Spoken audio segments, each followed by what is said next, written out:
Our final Hall of Fame award this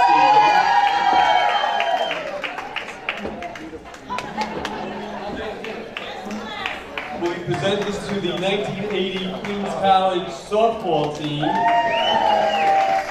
Joining me to speak about this team of distinction are team members Gene DeMasters and Val Finella.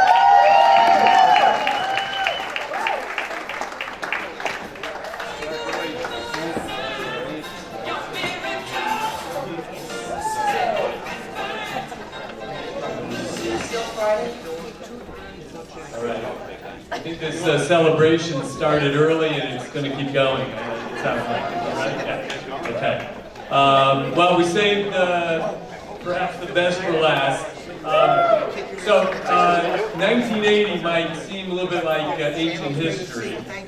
And it is interesting, you folks participated in the AIAW, which was the organization that was for women's athletics before the NCAA jumped in there and took over women's athletics.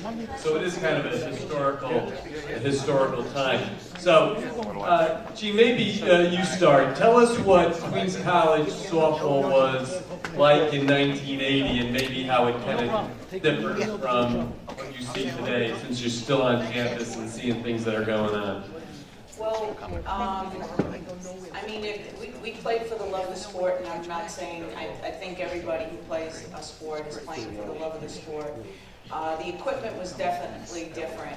I was looking at some videos. We didn't have helmets, barely had shin guards, and the catcher's mask was nothing, because I was the catcher, but, you know, no, maybe that's part of my problem.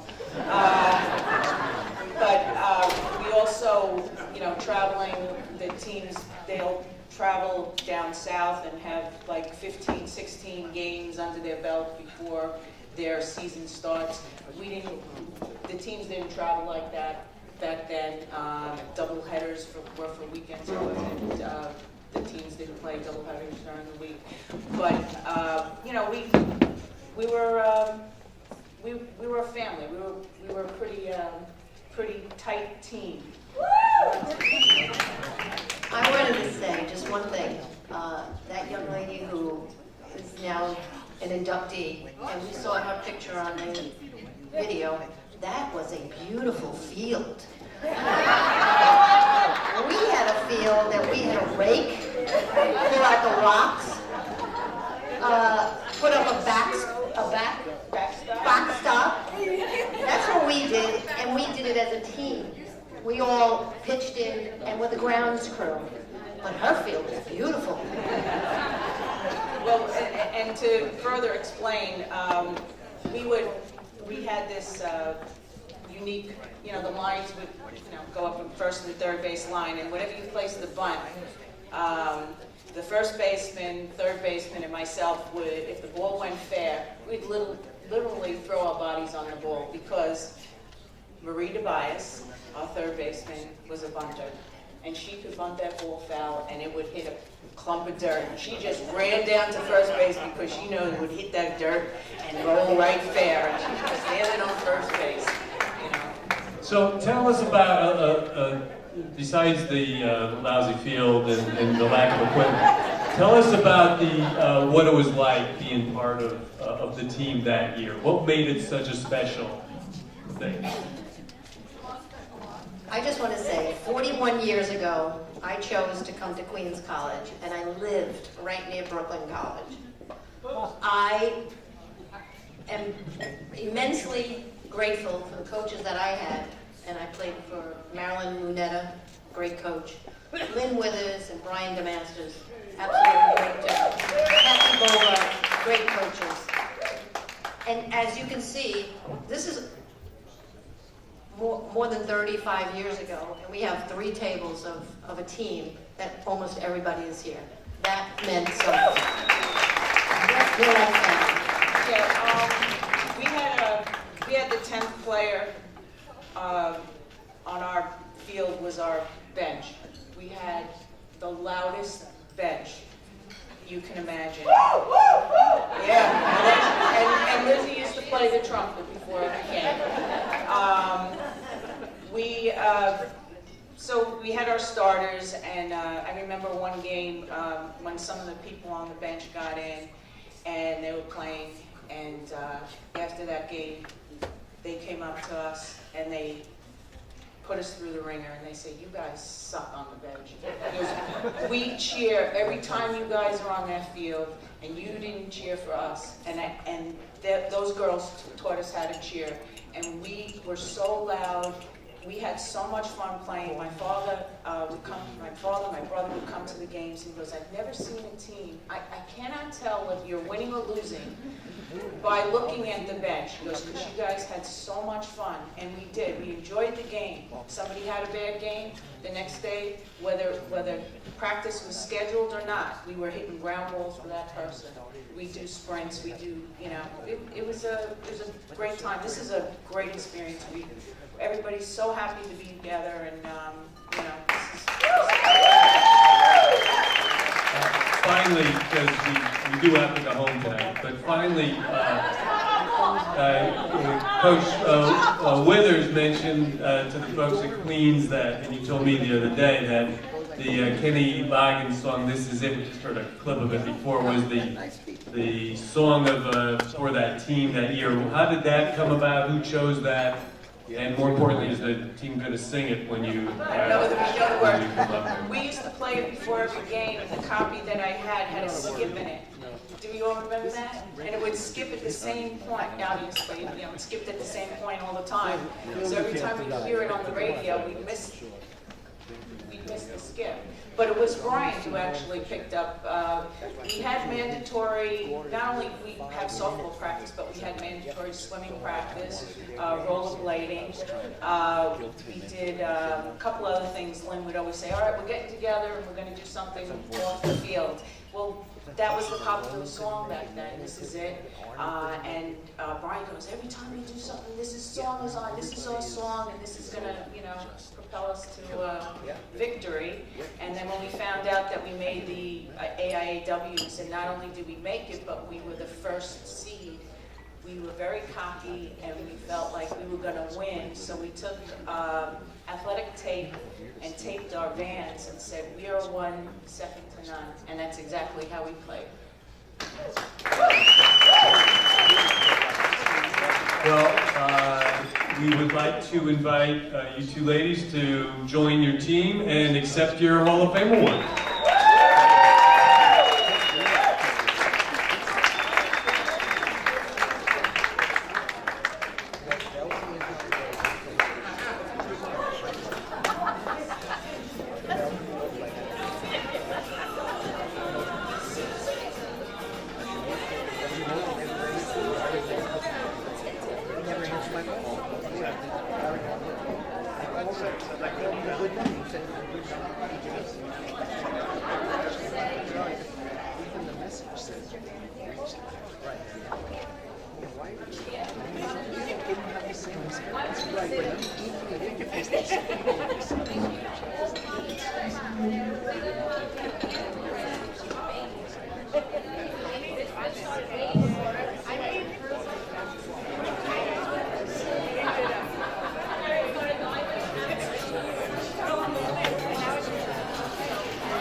Team is Coach Lynne Withers.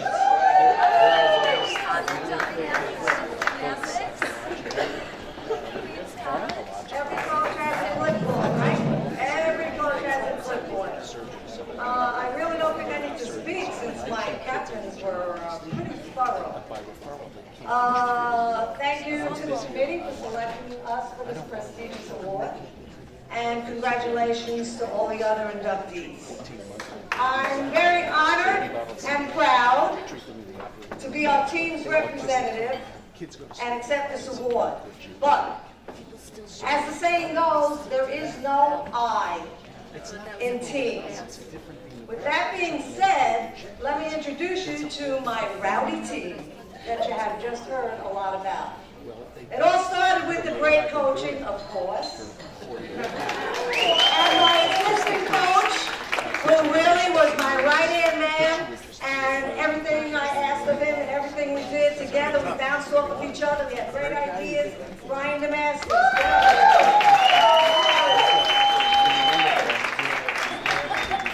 Now, you've already met our team captains, but let me tell you really what they were like. Jeannie and Val, if you're not standing, could you stand? We just met them on the stage. They were seniors, and they were well-liked and respected by all the team. They were great role models. I can't tell you what they were like as team leaders. Before they came to us and had anything to do with us, they made sure everything was straightened out, and they had fun. They were the leaders of the team. They were exceptional, very unique. And the rest of the team is Matt, Fed. They're all standing there, they're all clapping, they're all rowdy. Marie, Bonnie, Kathy, Lizzie, Patty, Allison. And there's one more person on the team that you would never expect to be on the team, but this envelope consists of every single article this man wrote and traveled with our team and wrote for the Queen's paper. So I'll stand up.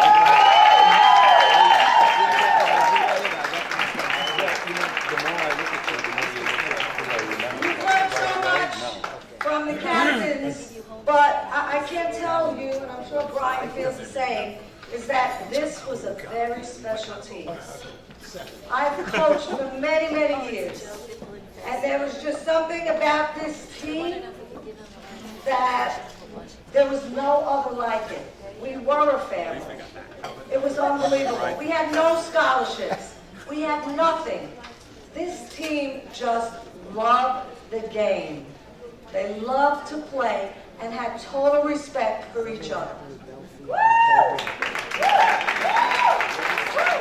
No matter what their role was, and you heard, whether it was the bench, whether you were on the field, whether you were a starter, whether you were a coach, it didn't matter. They just loved the game. And during this point in time, as you heard, our fields were terrible, our uniforms were terrible. We had no scholarships. So just their own commitment and pride for the game and each other, there was just no stopping them. They played because they loved the game. As a coach, I was tough. I was young, I was out of college, I was a sports psychology major. I did everything with them, and I had a lot of fun. Believe it or not, I had very high expectations of them, and they met them all. I was tough, but they didn't care. They always did what was asked of them. And you heard, we not only did things on the field, but we had swimming and inline skating, and I even gave them psychological evaluations. And believe it or not, they passed. Well, maybe not Jeannie. And maybe not Mac, but they passed. Thank you. They were great. No matter what we did, whether we were on the field or off, we did it together as a team. And that was the major reason for their success. We were a family. We were a family who cared about each other. And like most families, and of course we had many, many traditions, such as wearing the same socks for every game because we won a game. Oh my God.